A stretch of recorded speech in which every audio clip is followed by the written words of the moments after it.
Hello and welcome to hope Tushant Yadav. आज 28 जून 2022 the Hindu के editorial section में एक इतना ज़बरदस्त एडिटोरियल है इकॉनमी से रिलेटेड कि मैं अपने आप को रोक ही नहीं पाया। ये एडिटोरियल आपके सारे दिमाग के तार खोल देगा। State freebies and the cost of fiscal profligacy. Profligacy का मतलब होता है फिजूल खर्ची करना। ये एडिटोरियल लिखा है किसी आम आदमी ने नहीं बल्कि डी सुब्बाराव साहब। डी सुब्बाराव साहब जो थे, he was the finance secretary to the government of India and the governor of RBI, reserve bank of India के गवर्नर भी रह चुके हैं। तो सोचिए इनका एडिटोरियल कितना इंपॉर्टेंट होगा। और इस एडिटोरियल से सिर्फ आप इंसाइट डेवलप नहीं करोगे, सिर्फ इन डेप्थ चीज़ें डेवलप नहीं करोगे, आर्ट ऑफ आंसर राइटिंग भी डेवलप करोगे। किस तरह से चीज़ों को फ्लो में लिखा जाता है, किस तरह से फ्लो को मेंटेन किया जाता है और किस तरह से आप वे फॉरवर्ड लिखते हैं सॉल्यूशन के साथ। बहुत ही बेहतरीन एडिटोरियल है। प्लीज़ इसको ज़रूर देखिएगा, अंत तक सुनिएगा और इसको खुद से भी पढ़ने की कोशिश कीजिएगा। बहुत ही सिंपल लैंग्वेज में लिखा गया है। Nothing to worry about this. Okay, state freebies and the cost of fiscal profligacy. Freebies का मतलब होता है चीज़ें मुफ्त में देना। पहले इन्होंने सबसे पहले कॉलम में कॉन्टेक्स्ट दिया है। कॉन्टेक्स्ट क्या है? पंजाब में इलेक्शन हुए, आम आदमी पार्टी ने हर एक विमेन को 1000 रुपये पर मंथ देने का वादा किया। दैट मीन्स कि उन्होंने मुफ्त के पैसे देने का वादा किया। ये फ्रीबीज है। और ये फ्रीबी क्यों ऑफर की गई? ताकि वोट को लिया जा सके लोभ लुभावन के चक्कर में। इससे प्रॉब्लम क्या आती है? प्रॉब्लम आती है हमारे डेफिसिट पे। तो जो स्टेट गवर्नमेंट का डेफिसिट होता है, जो स्टेट गवर्नमेंट का रेवेन्यू होता है, तो रेवेन्यू कम है, एक्सपेंडिचर ज़्यादा होता है। इस फ्रीबीज की वजह से बहुत ज़्यादा एक्सपेंडिचर हो जाता है, जिसकी वजह से क्या होता है, इकॉनमी में डेफिसिट बढ़ता है और इकॉनमी को पूरा प्रेशर झेलना पड़ता है। तो ये पॉपुलिस्ट पॉलिसीज का मतलब क्या है? पॉपुलिस्ट पॉलिसी का मतलब कि लोभ लुभावन वाली पॉलिसीज। ये कैरेट है जिसकी तरफ ये इकॉनमी जो है, ये नेता जो है उस कैरेट को दिखाकर इकॉनमी को ले जा रहा है आगे, और उसकी वजह से क्या हो रहा है? डेफिसिट बढ़ रहा है। Cartoons are a way of giving you the feeling of the issue. ये फीलिंग देते हैं इशू का। आप प्लीज इन कार्टून्स को जरूर देखा करिए, बहुत इंपॉर्टेंट होते हैं।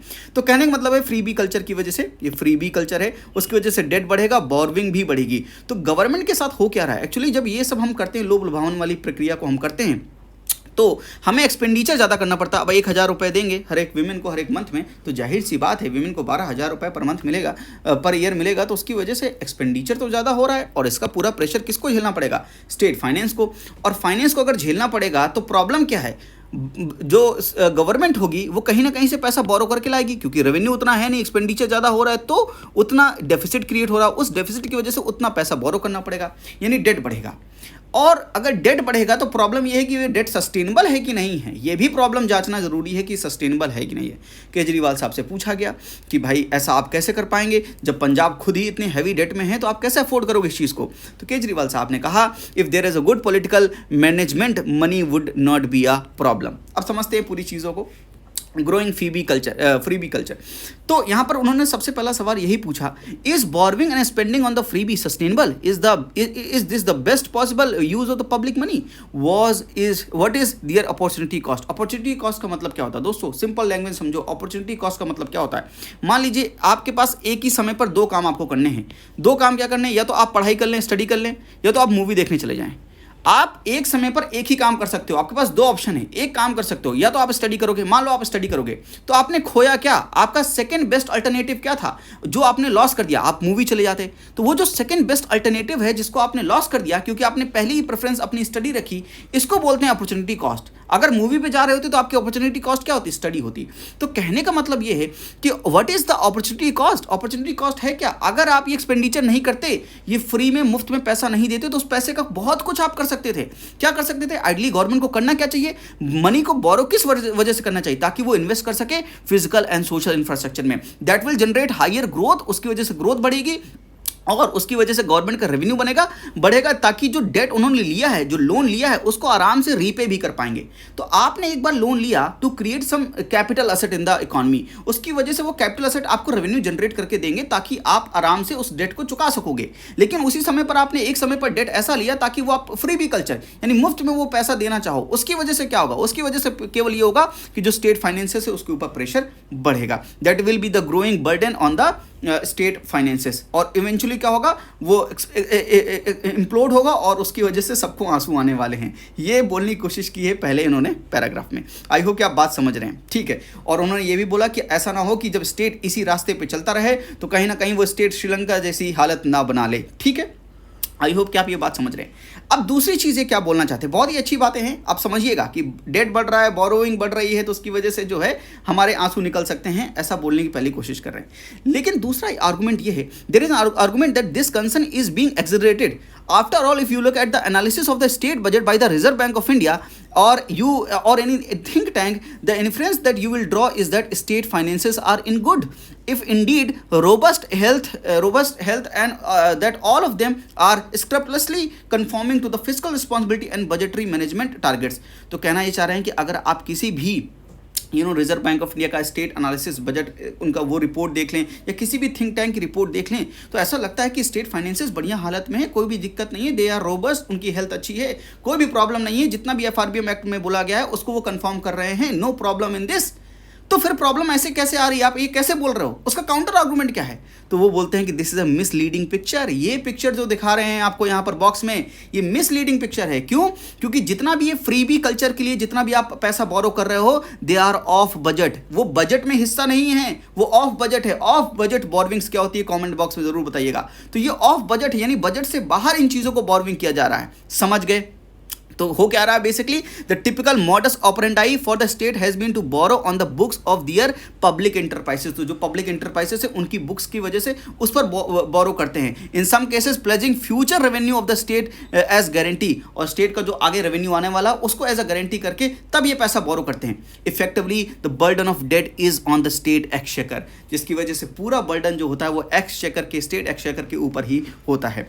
CAG has in fact pointed out that respect of the some state, if extra budgetary borrowings are taken into the account, the liability of the government are way above their acknowledged in the official books। तो CAG की report, audit report ये भी बताती है कि अगर हम इस चीज़ को एक्नॉलेज करें ऑफ बजट बोरविंग को, तो जो गवर्नमेंट अपना, स्टेट गवर्नमेंट जो अपना ऑफिशियल बुक्स में जो जितना भी डेट दिखा रही है लगभग उसके बराबर है इनका एक्स्ट्रा बजट बोरविंग। तो सोचिए कितना ढेर सारा बजट बोरविंग कर रहे हैं। अगर ये FRBM में केवल बजट की वजह से नहीं, बजट बोरविंग नहीं, ऑफ बजट बोरविंग को भी, ऑफ बजट लाइबिलिटीज को भी इंक्लूड किया जाता तो ये डबल हो जाता, दुगना हो जाता। तो how big is the problem? Problem बहुत बड़ी है। ये ऑफ बजट डेट जो है वो बहुत बड़ा है। अगर पूरा स्टेट फाइनेंस को लिया जाए तो ये डबल साइज का है। देखिए, but the anecdote evidence suggest that it is comparable in size to the debt admitted in the budget books. तो जो बजट बुक्स में जितना भी इन्होंने डेट शो किया है उसका जस्ट डबल होगा, उसी के बराबर जो है हमारा ऑफ बजट बोरविंग है। तो यहाँ पर द ऑब्वियस मोटिवेशन क्या है ये सब करने का स्टेट का? भाई उनको तो अपना वोट बैंक बिल्ड करना है, जिसकी वजह से ये काम कर रहे हैं। और ये वोट बैंक का ये जो फ्रीबी का कल्चर है क्या, ये इन्हें हम ट्रांसफर पेमेंट कहते हैं। ट्रांसफर पेमेंट क्या होते हैं जरूर कमेंट बॉक्स में बताइएगा। वन वे पेमेंट होते हैं। ट्रांसफर पेमेंट का मतलब होता है कि one way payment, and they are not included in the GDP as well as GNP। आप ये कॉन्सेप्ट जानते होंगे अगर आपने इकोनॉमी का फुल कोर्स कर रखा है।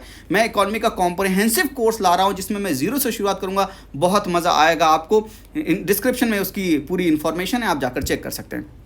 ठीक है।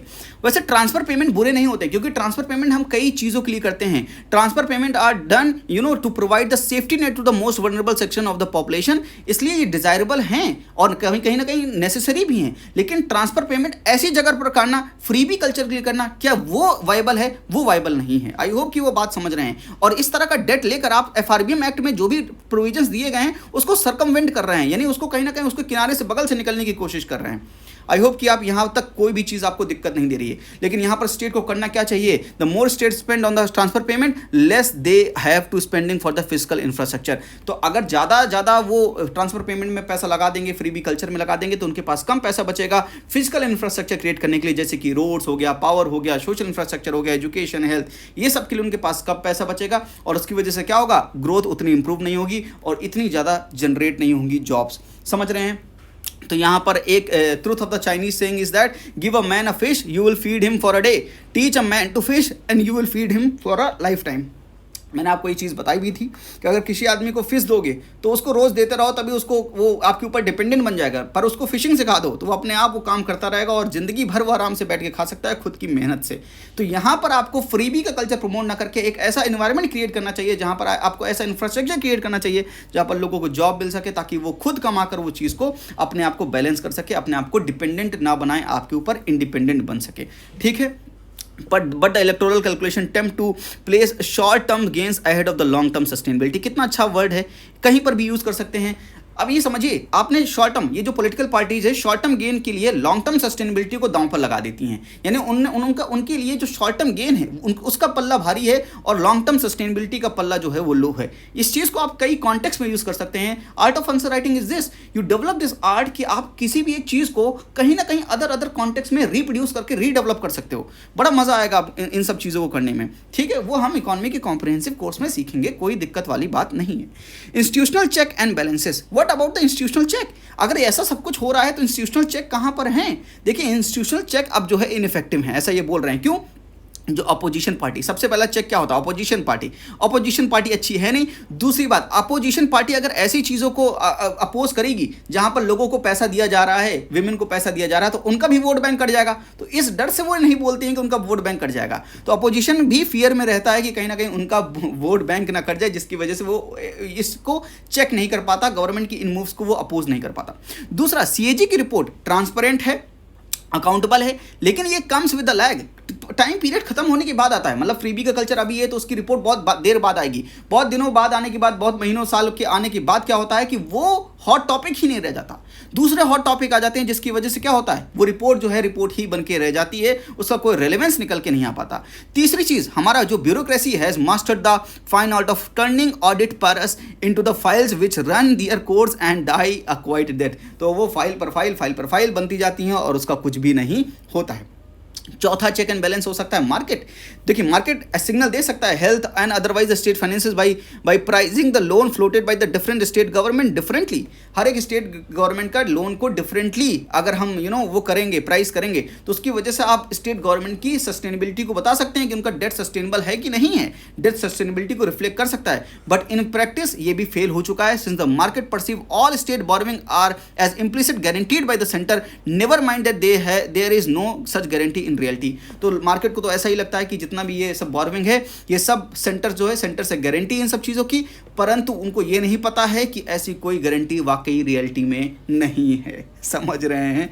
That cost can be huge, इसका कॉस्ट बहुत बड़ा हो सकता है। अगर ऐसे ही चलता रहा तो हमारा फिजिकल डेफिसिट बहुत बढ़ जाएगा। स्टेट गवर्नमेंट का फिजिकल डेफिसिट बढ़ेगा तो पूरा इकोनॉमी को तो इंपैक्ट करेगा ना, तो पूरी मैक्रो इकोनॉमिक स्टेबिलिटी को हिला कर रख देगा। इसकी कॉस्ट हम सबको बियर करनी पड़ेगी। तो सॉल्यूशन क्या होगा? देखिए, साथ में सॉल्यूशन दे रहे हैं। तो उन्होंने क्या किया, एक कॉन्टेक्स्ट बताया, कॉन्टेक्स्ट बताने के बाद प्रॉब्लम बताई, प्रॉब्लम को बहुत एलोबरेट करने के बाद कि इस प्रॉब्लम के कोई इंस्टीट्यूशनल चेक्स एंड बैलेंसेस नहीं है, अब वो सॉल्यूशन पर आ रहा है। This is the flow develop कर रहे हैं, नहीं कर रहे हैं, साथ में फ्लो भी डेवलप करना है।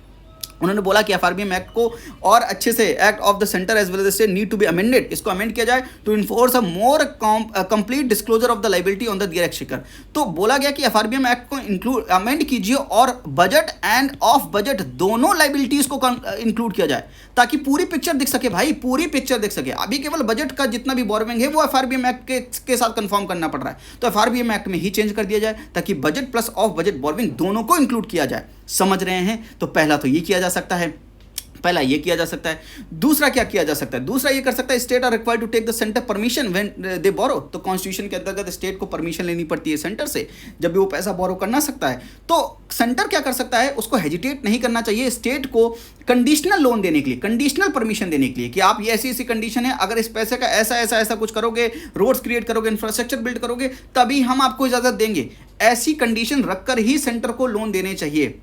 समझ रहे हैं? तो स्टेट को कंडीशनैलिटी के साथ देना चाहिए। लेकिन चैलेंज ये है कि फिर सेंटर जो है इस चीज़ को मिसयूज़ ना करना पड़े। मिसयूज़ करेगा तो दिक्कत हो जाएगी। तो देखिए, यहाँ पर उस चीज़ को भी काउंटर करने के लिए दिया गया है कि यहाँ पर ये रखना पड़ेगा सेंटर को, the challenge for the centre will be to act transparently and in accordance with the well defined objective and contestable criteria. ऐसा ना हो कि सेंटर जो है फिर आर्बिट्री मैनर में ये काम करने लगे, कुछ भी कंडीशनलिटी रखने लगे, तो प्रॉब्लम ये होगी फिर हमारा फेडरल जो स्ट्रक्चर है वो कहीं ना कहीं प्रॉब्लम में आ जाएगा।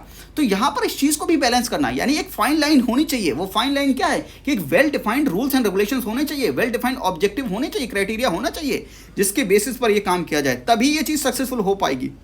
And third is constitution of India में एक प्रोविजन ये भी है कि जो प्रेसिडेंट है वो फाइनेंशियल इमरजेंसी भी लगा सकता है अगर उसको वो सेटिस्फाई है कि फाइनेंशियल स्टेबिलिटी इज थ्रेटन। तो अगर फाइनेंशियल स्टेबिलिटी खतरे में है तो प्रेसिडेंट जो है वो फाइनेंशियल इमरजेंसी लगा सकता है। दिस इज द ब्रह्मास्त्र। जिसको अभी तक यूज़ नहीं किया गया है ना। और इसका डर ये है कि ये कहीं ना कहीं political weapon of mass destruction की तरह टर्न ना हो जाए, इसलिए इस वेपन को कभी यूज़ नहीं किया गया है। पर इस वेपन को यूज़ कर सकते हैं इन फ्यूचर, अगर ज़रूरत पड़ी तो कर सकते हैं। But the provision there in the constitution is for a reason, एक रीजन के लिए प्रोविजन रखा गया है। After all root cause of the fiscal responsibility is the lure of the electoral निर्माणा। तो ये सब फिस्कल रिस्पॉन्सिबिलिटी क्यों हो रही है? वोट बैंक को खींचने के लिए। इसलिए कॉन्स्टिट्यूशन में एज ए प्रोविजन ये फाइनेंशियल जो है इमरजेंसी का प्रोविजन किसी वजह से सोच कर दिया गया होगा, तो इसको भी यूज कर सकते हैं फ्यूचर में। It will stop only if the political leadership fears the punishment. Punishment का डर होना चाहिए, आपको भी डर होना चाहिए कि आपका टास्क पूरा हो रहा है कि नहीं हो रहा है। यही चीज़ हम कर रहे हैं अपने एस्पिरेंट वाइज मेंटरशिप प्रोग्राम में। डर होना ही चाहिए if there is important to ensure that prospect of the financial emergency in case of the gross and continuing fiscal responsibility is not just an abstract threat but a realistic one. इसलिए financial emergency लगा सकते हैं अगर ऐसी कोई condition generate हुई। अब इनका देखिए आपको समराइज कैसे करें। Disappointingly centre itself has not been a beacon of virtue when it comes to the fiscal responsibility and transparency. To its credit it has impact on the course correction over the last few years. It should complete that task in order to command the moral authority to enforce the good fiscal behaviour on the part of the state. ऐसे लिखते हैं conclusion and futuristic. I hope कि आप बात समझ रहे हैं। ये जो मैंने आपको पूरी चीज़ समझाई, कैसे समझाई, कैसा लिखा गया, कॉन्टेक्स्ट दिया गया, फिर उसमें प्रॉब्लम को पूरा आइडेंटिफाई करके बताया गया, उसके बाद उनमें क्या चेक्स एंड बैलेंसेस हैं, कैसे कंट्रोल किया जा सकता है। नहीं समझ में आया उसमें कोई चीज़ तो उन्होंने सोल्यूशन बताया कि क्या क्या सोल्यूशन किया जा सकता है। आई होप कि आप पूरा ये समझ गए। इसी तरह से इकॉनमी का भी कॉम्प्रिहेंसिव कोर्स हमने डिज़ाइन किया है। हर एक चीज़ फ्लो में होगी, हर एक चीज़ फ्लो में होने के बाद आपको हर एक चीज़ समझ में आएगी। ऐसी क्वालिटी होगी जो आपको कहीं पर भी नहीं मिलेगी।